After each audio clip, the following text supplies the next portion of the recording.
오늘도 이 새벽 하나님을 사모하고 예배를 사모하며 모인 모든 분들을 환영합니다. 또한 고난주간 주님께 한 발걸음 더 나아가는 시간 되시기를 진심으로 기도합니다.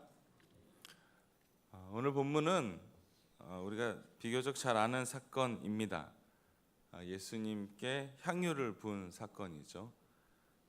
이번 주 저희가 나눠드린 고난주간 묵상집에 보면 이렇게 1, 2, 3, 4 이렇게 날짜가 아니라 숫자로 표시되어 있는데요. 네 번째인 4라고 표시된 부분, 수요일에 해당되는 본문입니다. 그런데 실제 이 일은 오늘 수요일이 아니라 고난주간 하루 전주인 토요일에 있었던 사건입니다. 예수님께서 예루살렘에 입성하기 전에 있었던, 그러니까 오늘 본문으로 보면 베단이라는 곳이 나오는데 예수님 지금 시간상 예루살렘에 머물고 계시기에 이 사건은 그 전에 있었던 일로 보여집니다. 복음서에서 예수님의 장사를 예비하는 사건임을 부각하기 위해서 의도적으로 이 부분에 넣은 거죠. 그 사실관계를 알고 우리가 본문을 보겠습니다. 먼저 3절인데요. 제가 읽겠습니다. 예수께서 베다니 나병 환자 시몬의 집에서 식사하실 때에 한 여자가 매우 값진 향유 곧 순전한 나드 한 옥합을 가지고 와서 그 옥합을 깨트려 예수의 머리에 부으니. 우선 간단한 정보만 확인하자면 예수님께서는 이 본문상의 베단이라는 곳에 계셨고 시몬의 집에 머무셨습니다. 특별히 나병 환자라고 표시되어 있는데 현재 나병 환자라면 이곳에 있을 수가 없습니다. 밖에 살아야 되기 때문에. 그래서 나병 환자였던 사람으로 보여집니다. 자세하게 기록되어 있지 않지만 이 나병 환자 시몬은 예수님으로부터 나음을 받았을 것으로 보여지고 그런 연유로 현재 같이 식사를 하는 것으로 생각됩니다. 그리고 한 여인이 등장합니다. 이 여인에 대해서는 마가복음뿐만 아니라 마태, 누가복음, 요한복음에도 다 나와 있는데 다른 복음서는 똑같이 다 누구라고 얘기하지 않지만 요한복음에만 마르다의 동생 마리아라고 알려줍니다. 자, 여기까지가 어떤 사실관계고요. 그리고 지금은 식사 시간입니다. 아주 즐거운 시간이죠. 그런데 이 여인이 갑자기 예수님께, 이 갑자기는 제가 넣은 겁니다. 갑자기 예수님께 향유를 부었습니다. 여러분은 좀 안 이상해 보이는 것 같은데 저는 상당히 이상합니다. 만약 저 같으면 밥 먹고 있는 저에게 갑자기 나타나서 향수를 저의 머리에 이렇게 붓는다면, 물론 유대교의 어떤 풍습이 있긴 하지만 만약 저라면 말렸을 것 같습니다. 괜찮습니다. 아직은. 본문을 보면 이 여인의 향유에는 특히 수식어가 붙어 있는데요. 매우 값진이라고 쓰여져 있습니다. 비싸다는 거겠죠.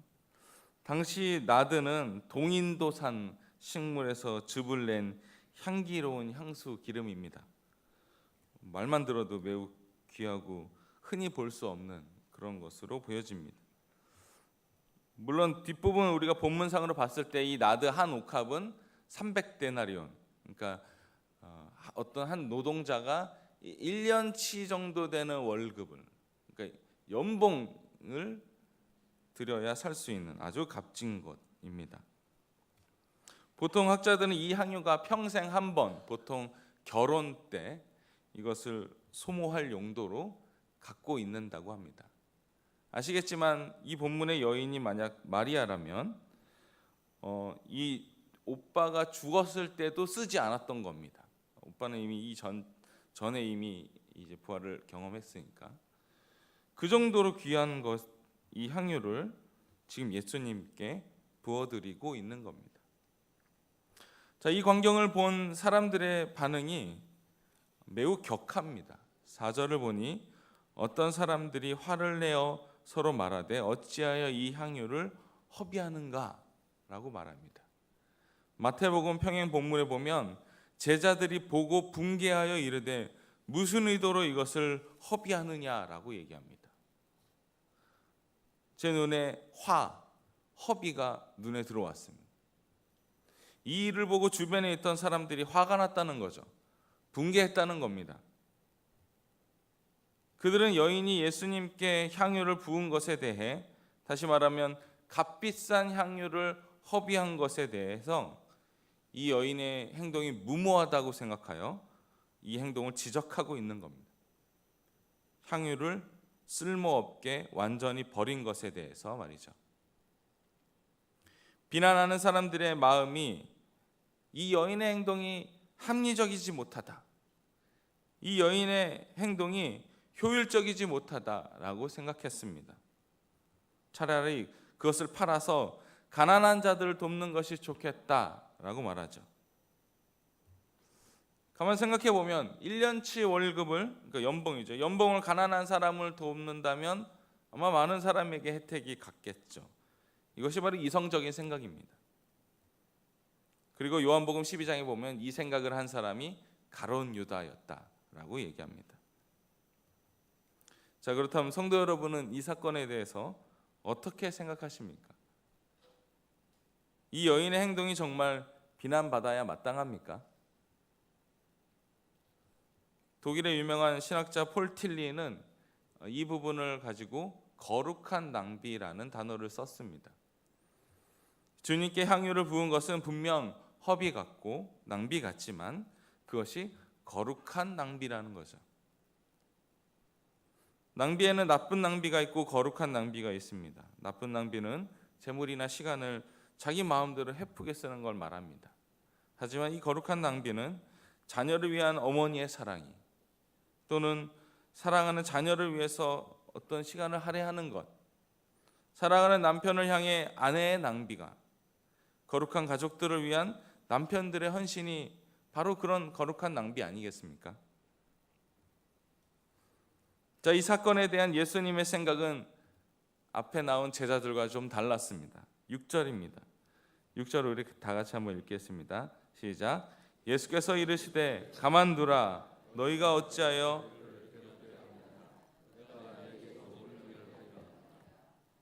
아멘. 예수님 뭐라고 하십니까? 가만두어라 라고 말씀하십니다. 왜 그를 괴롭게 하느냐? 그는 내게 아름다운 일을, 좋은 일을 했다라고 말하십니다.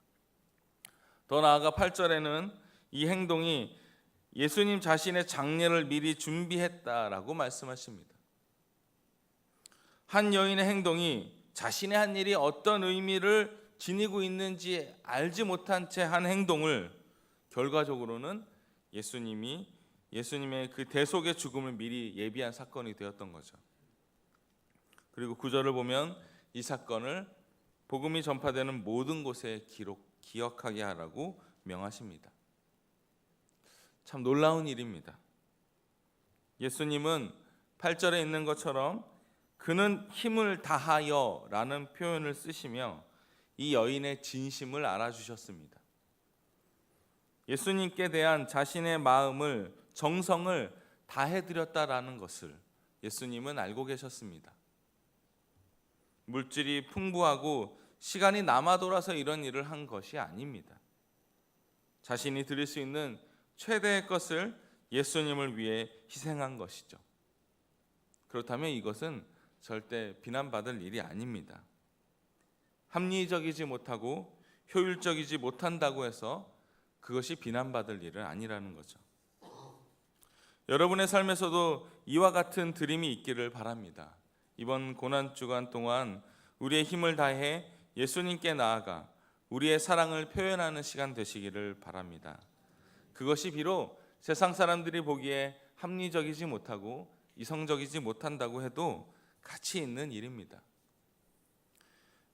새벽 기도를 나오면 좋습니다. 그런데 피곤합니다.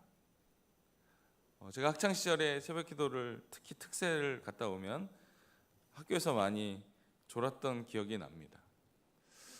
그게 어떻게 보면 좀 합리적이지 못할 때가 있습니다. 학창 공부하는 사람들에게는.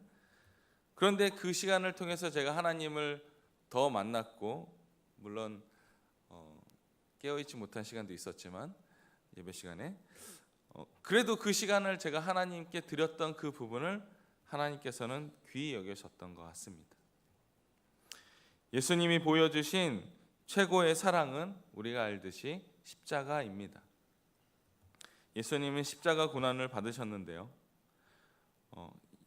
유대인 사가인 요세푸스의 기록에 보면 이 십자가를 이렇게 표현합니다.